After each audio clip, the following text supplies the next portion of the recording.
Clarification. माननीय नेता प्रतिपक्ष। माननीय अध्यक्ष महोदय, जिस विषय पर माननीय मुख्यमंत्री जी ने भी अपनी बात कही और माननीय सदस्य श्री जनार्था जी ने भी अपनी बात कही, मैं सिर्फ इसमें यही कहना चाह रहा हूँ। चलो बुला देते हैं आप ये विषय सचमुच में अनुरोध पर ये विषय जो है बहुत गंभीर विषय बनते जा रहा है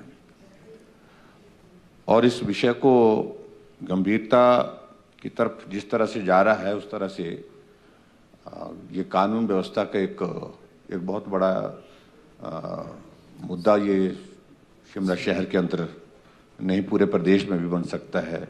इन सारी चीज़ों को लेकर के भी इस तरह से देखने की आवश्यकता है।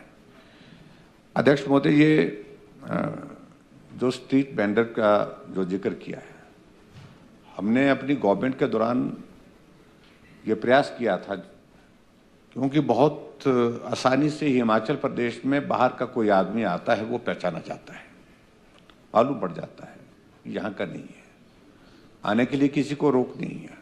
इस देश का नागरिक कोई भी आ सकता है, नियम के मुताबिक बाहर का भी आदमी घूमने फिरने आता है वो भी आता है।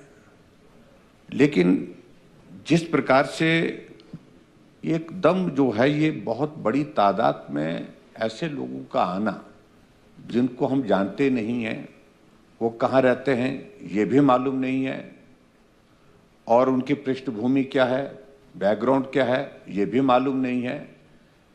तो जो वेरिफिकेशन का जो हमने उस वक्त एक प्रोसेस शुरू किया था, रजिस्ट्रेशन एंड वेरिफिकेशन, वो अवरुद्ध पड़ा है, वो रुका पड़ा है वर्तमान सरकार में और आप उसकी आवश्यकता महसूस नहीं करते होंगे शायद, मुझे लगता है।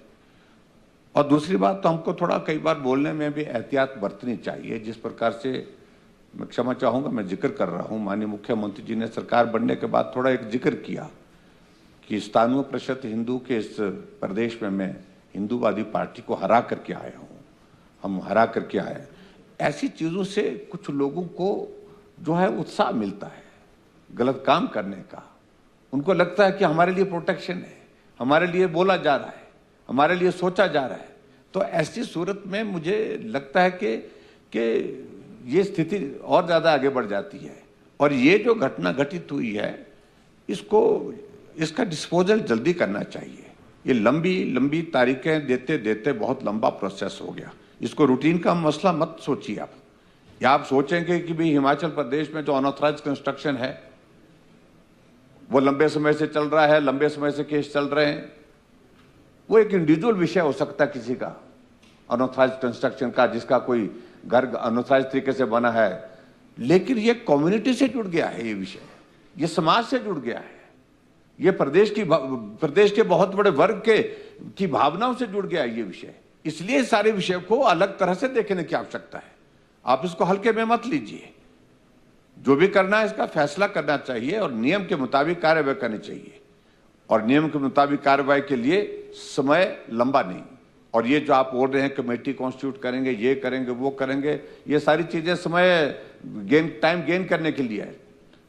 और मुझे लगता है कि जिस तरह से हमने देखा अभी तक उसमें कोई नेतृत्व उस प्रदर्शन में नहीं था, ना कांग्रेस की तरफ से था, ना भारतीय जनता पार्टी की तरफ से था, ना किसी और दल की तरफ। लोग अपने आप घर से निकले हैं, जन भावनाओं का आप अंदाजा लगा सकते हैं। लोग अपने आप निकले हैं और कोई उनका नेता नहीं था, कोई संगठन नहीं था, लेकिन उसके बावजूद हजारों लोग सड़कों पर आ गए।